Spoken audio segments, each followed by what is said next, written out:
Alright pilot, welcome to your flight tutorial. This is your instructional video for combat, brought to you by NOVA Intergalactic. Let's start with the different targeting modes.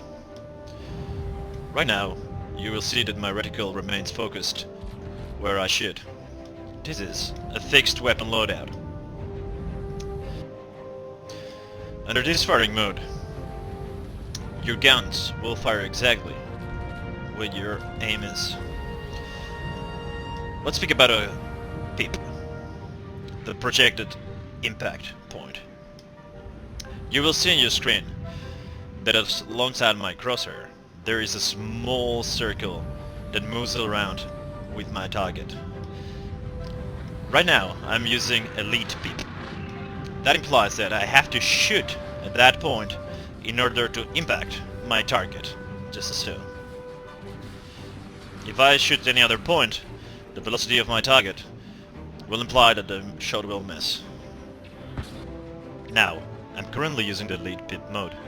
You can also, if you so prefer, change into a lag pipe. That implies that now my shots, despite going where my crosshair is, will impact considering my velocity and the velocity of my target, where the lag pipe is. So if I want to impact my target, I have to ensure that the shot is delivered at that point.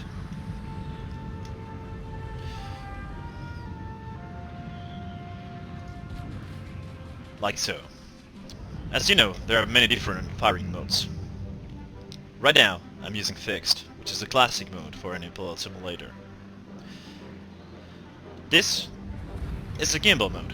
During the gimbal mode, my shots, rather than going to the crosshair in the center, will go to the circular aim reticle that you can see. This can imply some severe advantages when you're a heavier ship fighting smaller ships, aside from allowing you to keep hits while doing pronounced maneuvers and not lose the impact. Many of you might have heard also about the auto gimbal mode. In this setting, your system AI will automatically aim your gimbal weapons within the narrow circle that is placed in the middle of your screen. At that point, you will see that your target has the lead PIP changing from green to red. When the lead PIP is green, it implies that your auto gimbal mode is locked, and thus you can fire safely, and the fire will impact. If instead it's red, you will not be getting any hits on your target. Let's look at that again. Reticle is red, no hits delivered. Reticle green, the hits will surely strike. All of your weapons have an effective firing range. That means that, despite being within the reticle, despite being in the area that the lock would happen, firing at 3,000 meters with a Gatling gun and some neutron repeaters will not yield any results. For optimal efficiency, know which is the optimal aiming range for your weapons. Below 1,000 meters this combination is deadly. You will need to choose a weapon loadout that is suitable for your ship. Choosing a loadout that will only engage at close ranges will benefit mostly agile, nimble, fast fighters. If you try to do that with a freelancer, you'll probably be hitting no one, because your weaker, smaller opponents will be much more agile and will be able to move out of your effective firing zone. Targeting is quite an important part of fighting. The basic targeting mode is hostile nearest. With this button, your targeting systems will automatically lock upon the nearest hostile. By pressing Cycle Hostiles, you will alternate between all the different hostiles that are within your engagement range.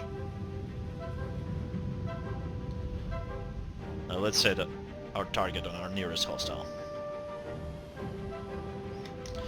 Notice how effective this weapon loadout is at 500 meters.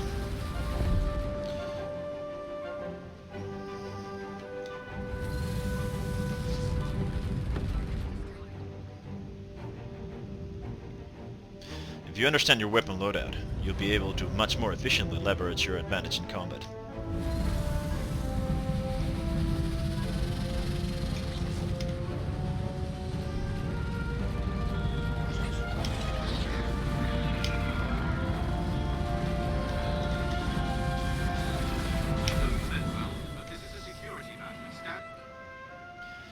You can also alternate the friendly targets with the target friendlies. That will allow you to know how are your colleagues faring in this fight. Now, let's get a bit more advanced option. You can also select a target rather than the ship, which will always attempt to do maximum damage that will disable or destroy the ship. You can target the subsystems of a ship. In this case, let's target the motors of this Connie. The Constellation is a remarkable vessel with a lot of resilience and important firepower. By constantly aiming towards their motors, we can fastly disable the ship and make it combat ineffective. This will allow me now to deal with the remaining threats without the danger of the Constellation blasting me from a dead angle.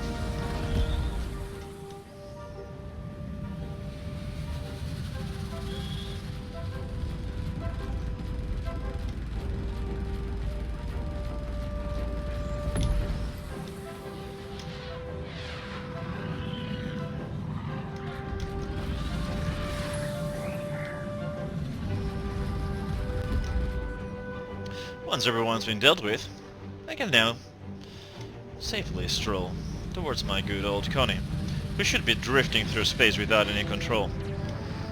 This is particularly useful for boarding actions, disabling ships, or simply take down a larger ship with more defensive and offensive firepower and leave it stranded where you can take it down piecemeal.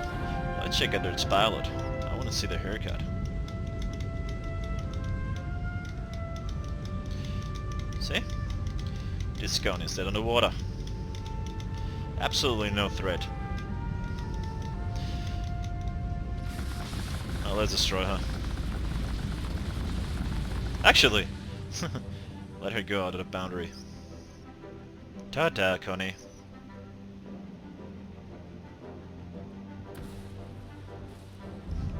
As a general rule of engagement, you can use a lead or lag strategy. With a lag strategy, you will always try to find the tail of your opponent. You need to situate yourself behind your target, giving you a nice, clean firing lane. Now, you can see this problem I'm suffering going against a buccaneer, a faster ship than mine, using this method. It's hard to find a tail of an enemy who is actually maneuvering with any level of agility. Instead, what you can do is use a lead strategy. In that circumstance, you'll actually aim your ship towards the projected curve of your enemy and start firing as it engages, converging then to a lag strategy.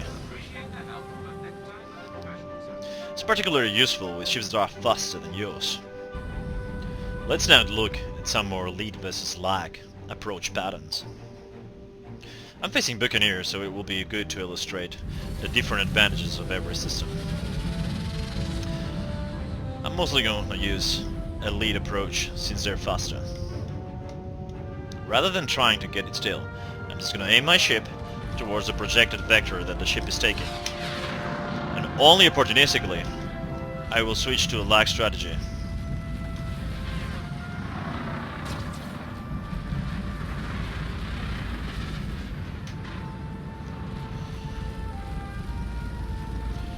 By leveraging lead and lag, you will be able to make up for the decreases of maneuverability of your ship against faster opponents.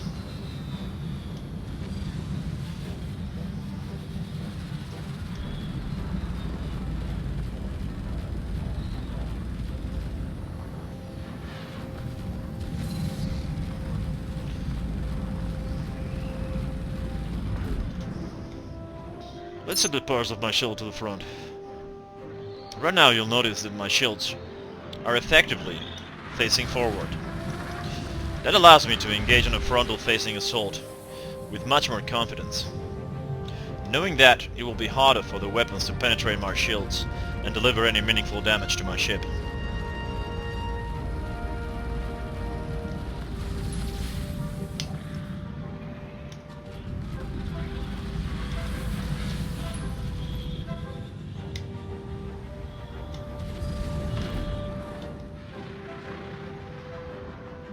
Take into account though that right now my ship is extremely vulnerable to attacks from the rear.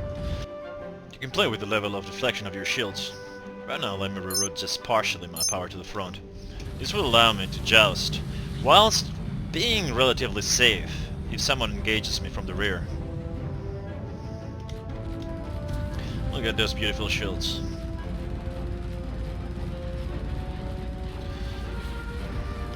Never had a chance.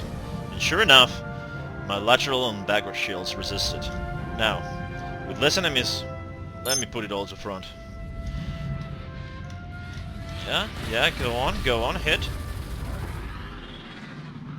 My shields resisted pretty remarkably, and then I can deliver the destruction that my enemies deserve. Missiles are a useful weapon. To fire your missiles, make sure that you have a positive lock on your target. And once locked, simply release your payload. Take into account that you have a very limited number of missiles, so you want to use them efficiently. By combining all the strategies together, at the same time of knowing your ship's power, you will be able to maximize your efficacy in combat.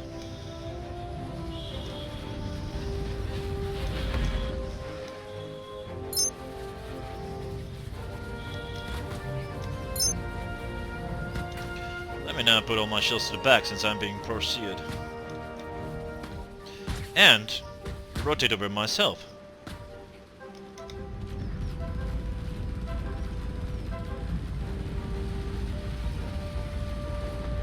This maneuver is particularly useful for larger ships.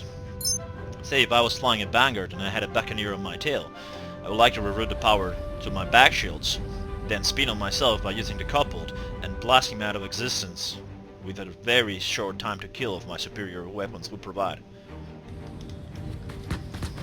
Now let's practice everything in a situation in which I have a clear numerical disadvantage. Let me move all my shields to the front, try to survive this onslaught.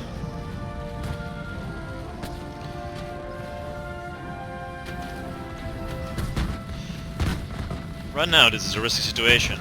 If someone gets my 6, I'll be in deep trouble. Thus I have to reset and always orientate my most effective side against my enemies.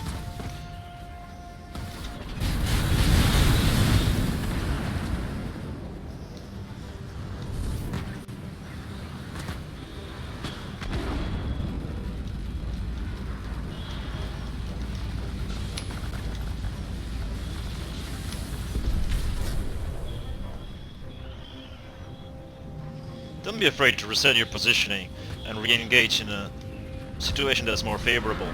Right now I have an enemy in the front, an enemy in the back, and no shields, so I will be way better by disengaging, cycling, resetting my shields, and taking my enemies one by one.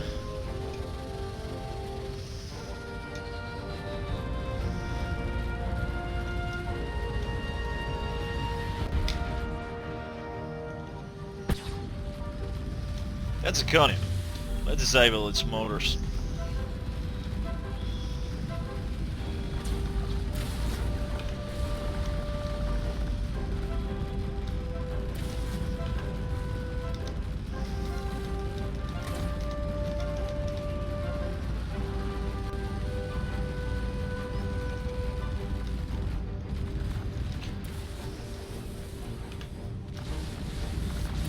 Now that's a useless ship.